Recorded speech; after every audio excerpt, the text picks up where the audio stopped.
So the first guest tonight is someone that regular viewers and listeners of Sheffield Live may well know.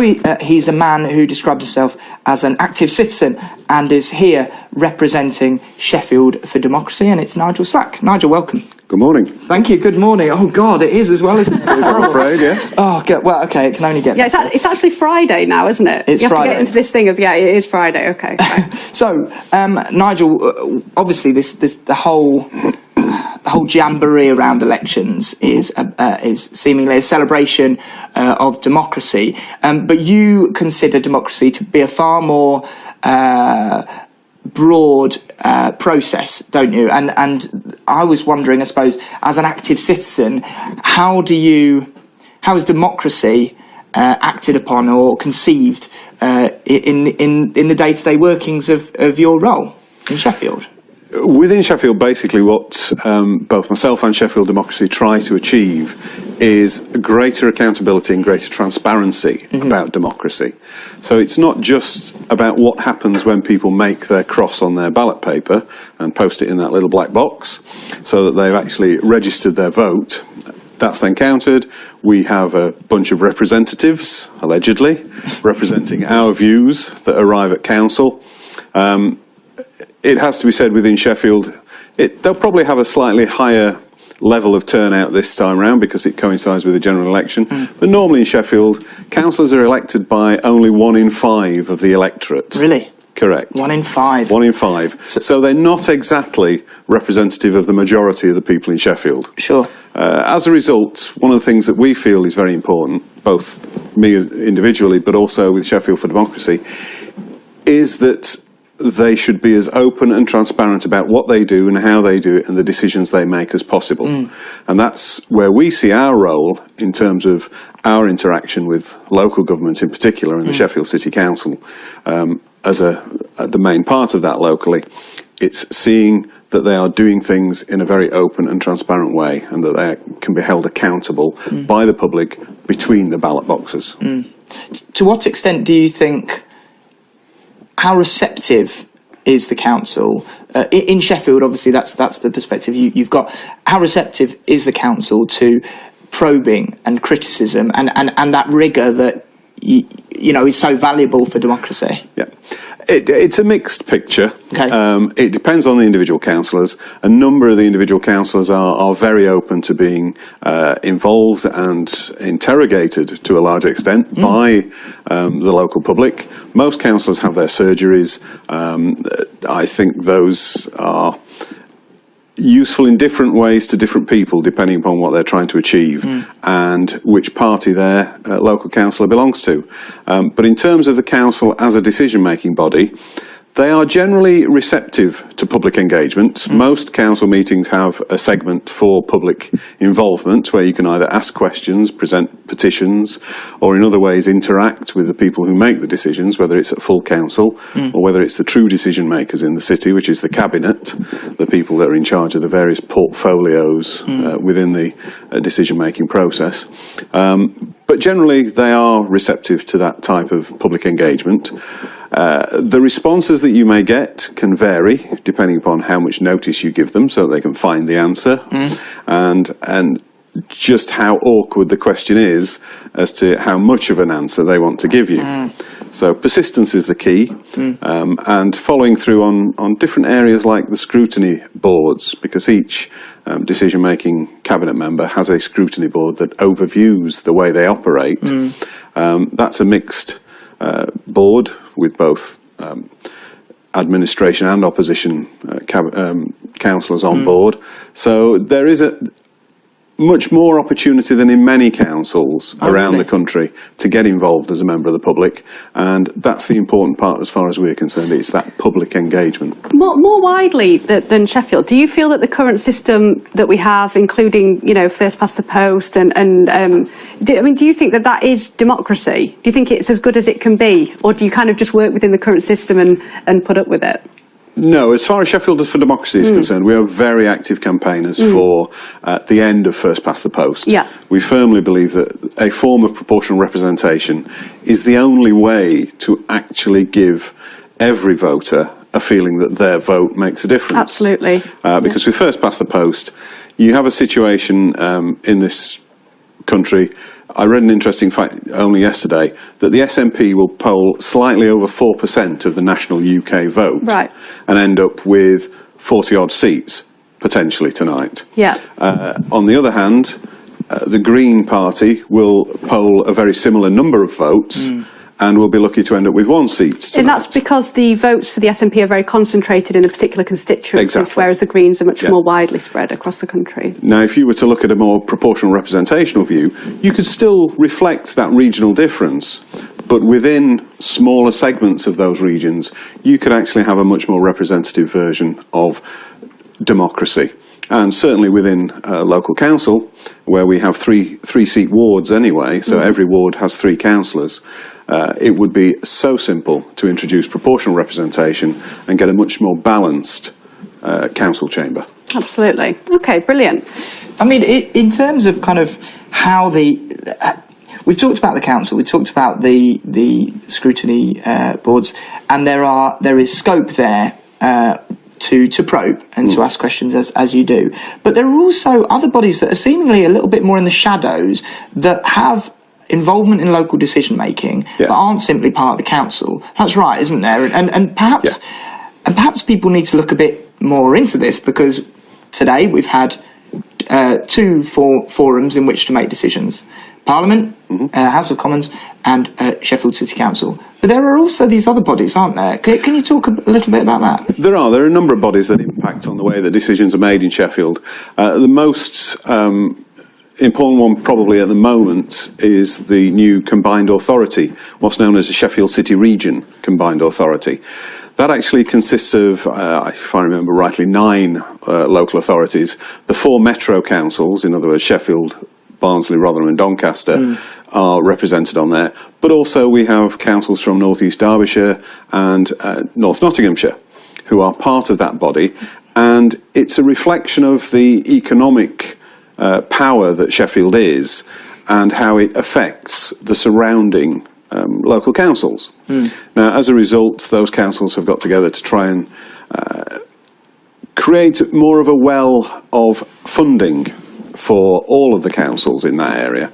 And as a result, they eventually created this combined authority.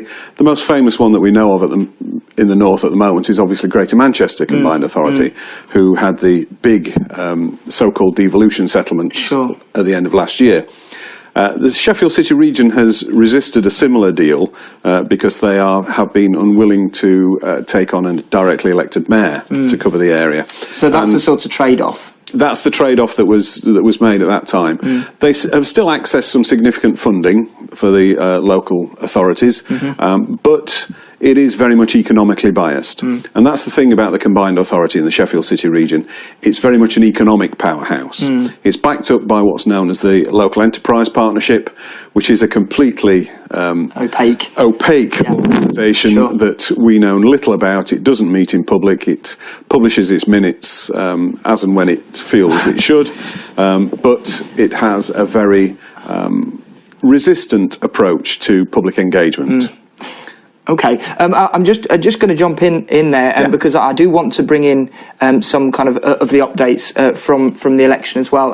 Just to say that Labour has held 3 more North East seats. They're all the Newcastle seats. 3 seats in Newcastle. They've all been kept. But interestingly, The Guardian says that Danny Alexander, who was the chief secretary to the Treasury, of course, a Lib Dem right winger, has lost his seat. That's what The Guardian's saying. That's a Scottish seat. Inverness, Nairn, Badenoch and Strathspey in Scotland. This is from the Scottish Daily Mail's political editor via The Guardian, so 18-hand news. But it could be that Danny Alexander lost his seat, and he's been a key player, obviously not just in the coalition, but in implementing austerity as well. So that might be quite interesting. I think that's going to be a key theme throughout the night, I reckon. Do you make our predictions now? Lib Dems losing seats, SNP gaining seats, maybe, who knows? But I'm thinking that might. So, Nigel, can you just tell me a little bit more about Sheffield for Democracy in general, like how it was created, what its purpose is? Sheffield for Democracy actually came out from the Charter 88 movement, Right. which was a movement set up in 1988, obviously, and aiming to not only reform the House of Lords, but also to get proportional representation I see. introduced into the voting system. It developed for a period and then turned after the referendum that obviously didn't go the proportional representation way, mainly in my opinion because they chose the wrong type and they didn't really want it. Oh, I see, okay. Therefore, it wasn't particularly well handled. What, with the AV? With the AV, okay, yeah. And there was option. Plenty of press, wasn't there? Indeed, Kind of, they went to town on that, didn't they? Totally. And, the powers that be didn't want it because it is clearly anti the two main parties, because the two main parties inevitably benefit from first past the post. Absolutely. It's interesting though, isn't it? Because obviously we are, or it looks like from 2010 and obviously now that we are moving away maybe from the two-party system. Completely. And do you think that that's going to cause, in the end, it's the beginnings of maybe naturally moving away from first past the post, or? If you look at the comment that's been around in the newspapers for the last 3 months, certainly in the run-up to the general election, there are almost no serious political commentators who now believe first past the post has a future. Yeah. That does not mean that we will get proportional representation, because the people who make the decision are the MPs who win on first past the post principles. They're hugely benefited by it, aren't they? Yeah, it's the inevitable comment about turkeys voting for Christmas. Yeah. And as a result, although I think it will eventually have to appear, I think it will appear first in local government elections, because the main parties as MPs will probably be less inclined to oppose it for their local counterparts and will continue to oppose it for central government. Yeah, absolutely. However, if it's proved to be popular and it works, as it does in Wales and Scotland now for both their own national assemblies and also for their own local government elections, it cannot be resisted forever within the main Westminster Parliament. Brilliant. Now, I did take you off track a little bit there, didn't I? So let's bring it back on. So we got to, so kind of, the beginnings. Yeah, from Charter 88 it became Unlock Democracy, which is a national organisation, and there were a number of local organisations also known as Unlock Democracy, in Sheffield, Manchester, Liverpool, other places around the country.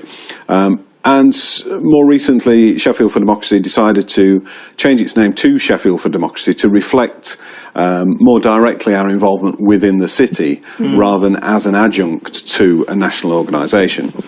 Still very closely connected to the national organisation, and obviously they're great for advice and for information and vice versa. We also provide them with some. But in order to concentrate mostly on Sheffield matters, we have changed our name to Sheffield for Democracy some time ago, and that's where we are now. That's where you are now. So I'm also interested now. As part of Festival of Debate, which happened over March and April, Sheffield for Democracy hosted and you chaired a discussion on devolution.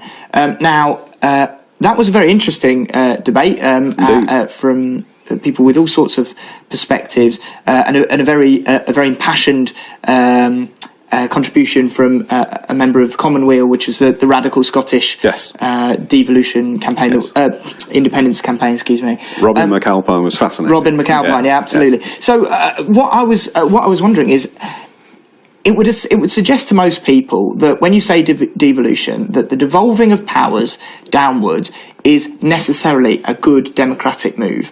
And there have been lots of different kind of combinations of some sort of powers, some sort of authority being offered or given to different parts of the UK, including, as you made brief reference to, Manchester and Sheffield rejecting some of that. Now, people might be confused. Devolution surely is just a good thing in itself. Where's the complication? The complication is what is being devolved. The devolution powers that were offered both to Manchester and to Sheffield have been largely around the economic drivers for those locations. So it's about things like training and skills, it's about economic development, it's about a very small amount towards housing issues. it's very much been about improving the economy and improving the private enterprise side of the city. What's missing from that is the social aspects and the actual political power that is necessary to create true devolution. So there's been no talk of development of fiscal powers. There's been no talk about the true nature of the redistribution of wealth in the city, in the country, to enable those that need it the most to actually achieve a larger share of the pot, and then be able to actually choose for themselves on a local basis how to spend that. Because an incredible proportion of the money that we receive from central government to run the city is directed into given pots for given spends. So we're not allowed to choose for ourselves how that money is spent. So the danger is you get straitjacketed. You get an offer, but it's straitjacketed, totally. And it's not about empowering local decision makers. It's about a. I mean, do you think that actually it's a bit of a setup that actually when things go awry, central government can say, well, it was nothing to do with us, Gov. Like, it was obviously them, even though the local authority is straitjacketed, as they are in some ways now. Completely. I mean, it was very interesting that most commentators have been calling this latest round of devolution for Manchester and for Sheffield what they term Gideon's gift, because it's come from the Chancellor. It's been almost entirely powered by his department, the Treasury, and as a result, he has had a very clear impression of what he wants the northern powerhouses, as he likes to refer to them, to do. He wants them to fit in to his model of what we should be as a city, rather than the model that we might want, or that our council might want, who we vote for. So as a result, it's very difficult to see it as anything other than a targeted set of spends. They are giving money for very targeted reasons, and they are also targeted to achieve certain things with that money. So there is not only a lack of ability to choose how to spend that money, there is also a potential that some of that money will be lost if it's not spent in the right way. What's an optimal situation then? What's the optimal political, I mean, if we've got time, the optimal political kind of settlement for Sheffield that allows for actual decision making, freedom to make decisions, participation of local people, and also the finances to back that up. Yeah. So that might be the ethos. What are we talking about? How it might look? It's a very difficult one because everybody you talk to will have a slightly different version of what they believe is the best option. I think the way we need to move forward is along the lines of the constitutional conventions that have been talked of. Each city and each region will have its own views and its own opinions. There may be a different way forward for the unitary authorities such as Sheffield, who have a very strong tradition of making their own decisions locally.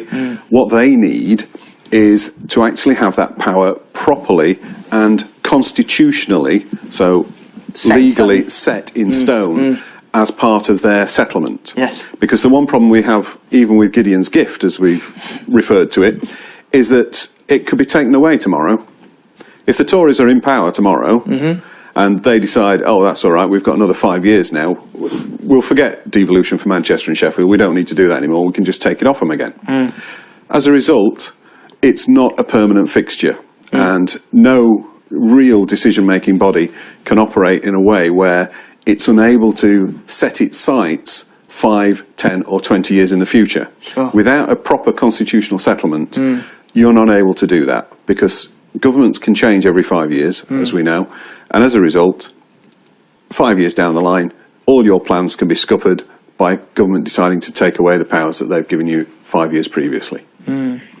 So as far as I'm concerned, and Sheffield for Democracy are largely behind this same approach, what we need is a proper constitutional settlement where the powers and the tax-raising powers and the responsibilities, as well as, because with power comes responsibility, so the responsibilities as well are set down in a legal framework that is constitutional and cannot be easily rescinded by the next government that turns up. It's interesting because during the Festival of Debate discussion on devolution, there was very much that clear statement that, yes, it comes with a responsibility, and that's a good thing. And actually, people might feel like, oh, well, what would we do with it? But actually, once it's there, once you have to make decisions about the economic future of your region, what you spend, what infrastructure you spend on what, all the rest of it, you just do it. You just do it. You just get on with it. And that's what they talked about in the radical arm of the independence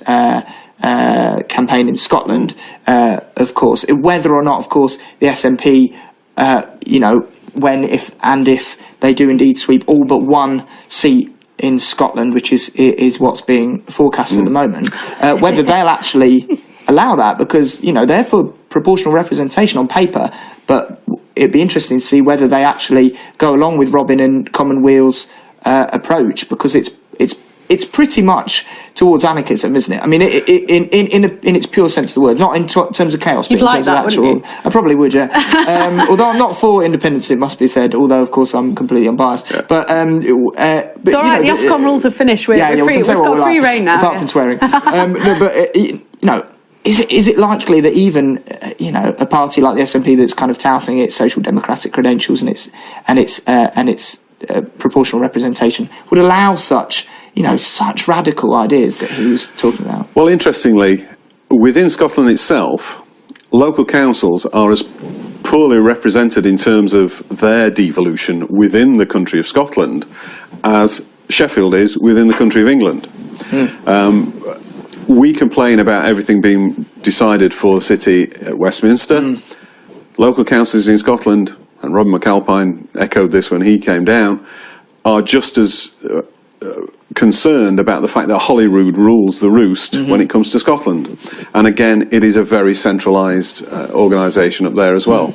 So interestingly, one of the things about devolution would be the necessity to move both countries towards proper devolution within their own remits. But that's so far away, isn't it? I mean, we're talking about potentially. Devo Max was promised to the Scots if they refused independence, has not been spoken about since. I mean, the Conservatives are touting English votes for English laws, but there's no real kind of conception of a way forward for that. But you're saying that there could be a kind of a convention to discuss the. I mean, who would be involved in that? Could it be radical? Could it actually involve ordinary people, or are we talking about a convention of existing politicians and heads of councils?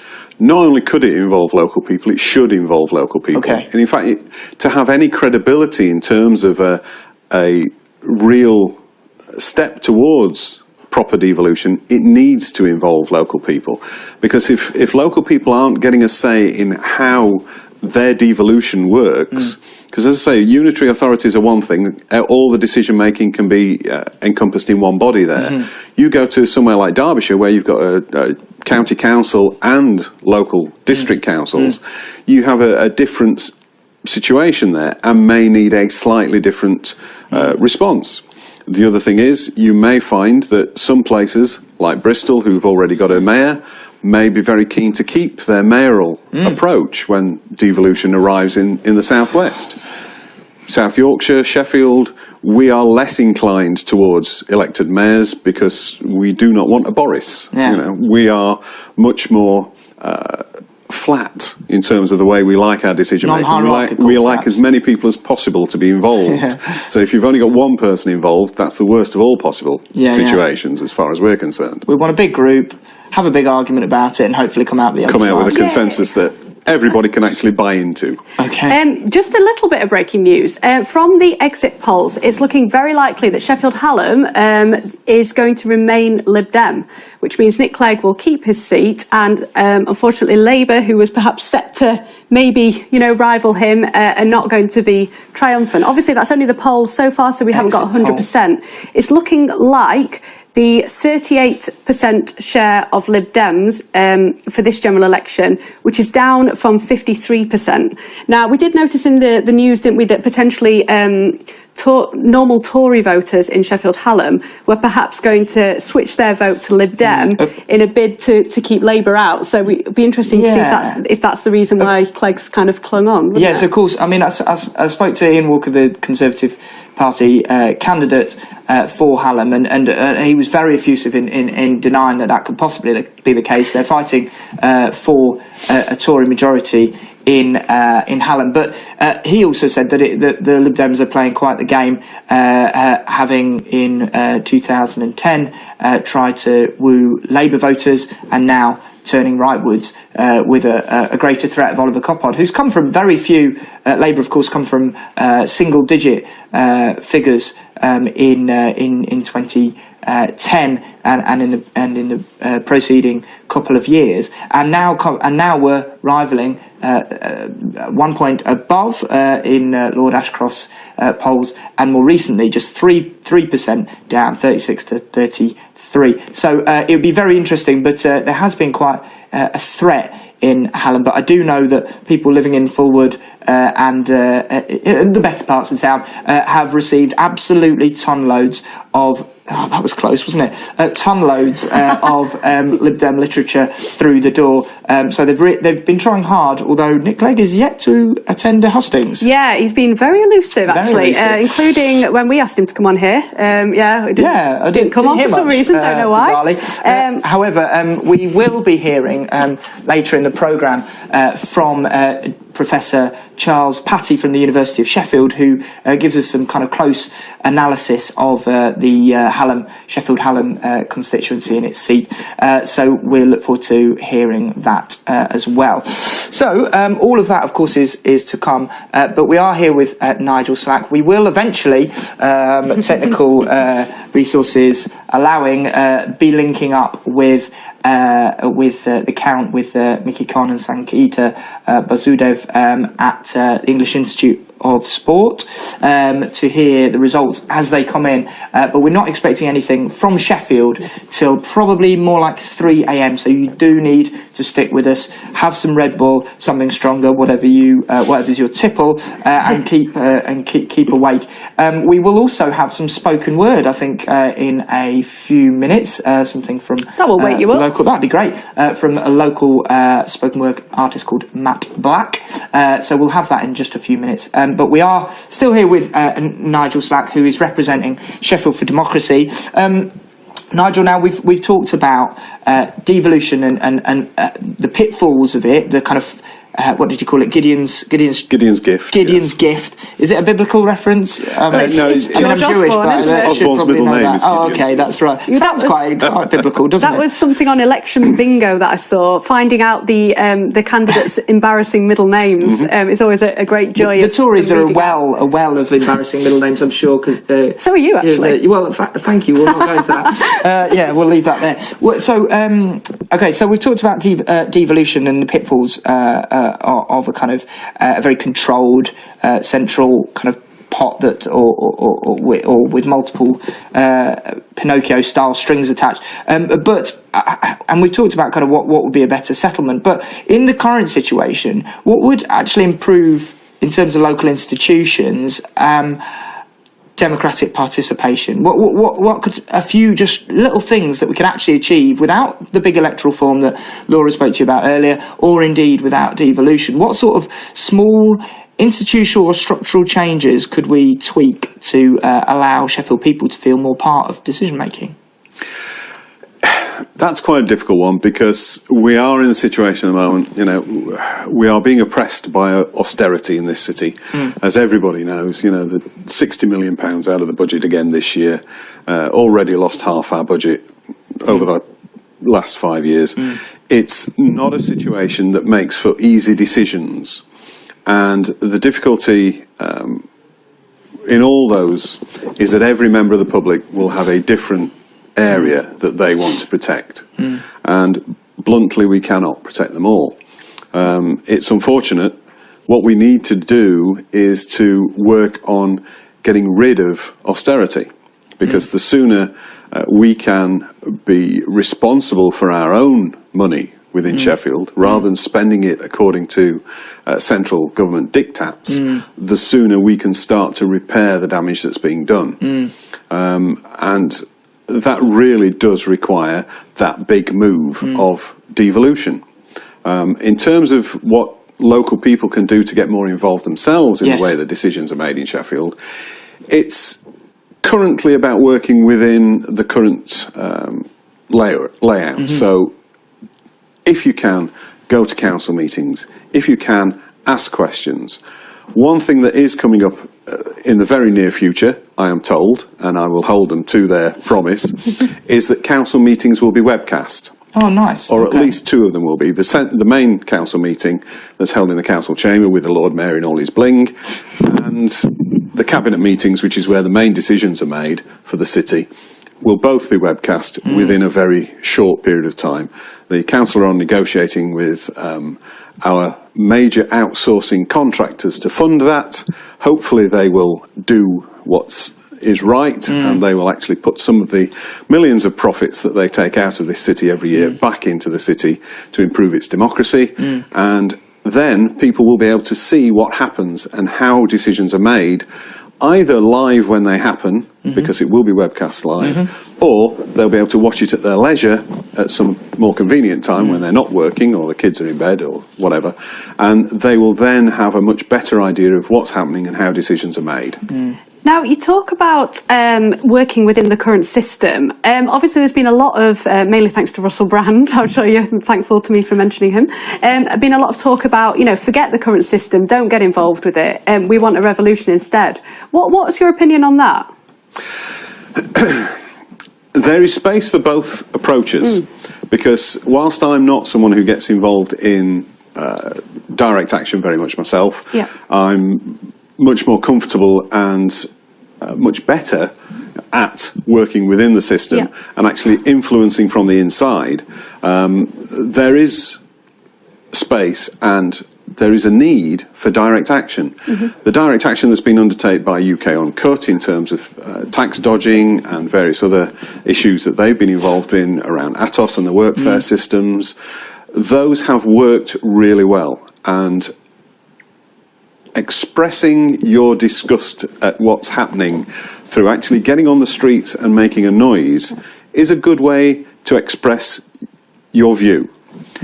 It doesn't necessarily change things straight away, and it works best if you have, as they often do, a good, serious alternative behind the message when you're doing direct action. So it's not just about creating noise, it's about creating noise and offering a solution. That's the way I try and work when I'm within council. Not only do I criticise and question, I also try and offer solutions that improve the situation. And direct action can do that as well. And it's important that that continues. Nigel, we're going to wrap up, so I just want to know where people could find more of the dirt that you're digging up, as it were. Not the salacious stuff, obviously not, but more, the probing. Where can people get involved and find that? Yeah, well, I have a blog. It's called The Public Interest Sheffield, and that's available. If they search for that, they will find me. I also am on Facebook, again, The Public Interest, and they will find me there. And you'll find me on Twitter with the, go on. Handle. Thank you, that's the word. It's such a weird word, yes. It is a weird word, isn't it? At Chef City Nigel. Excellent. At Chef City Nigel. Fabulous. Do write into us as well, and certainly copy Nigel in on Twitter. You can use the Twitter handle at Sheffield Live, or just hashtag GE Sheffield, General Election Sheffield. Stick Nigel in there as well and talk about participation, democracy, devolution, and all of those related things. And Nigel Slack, thank you so much for coming in. Thank you very much. Thank you, Max. Thank you, Laura. Thank you. So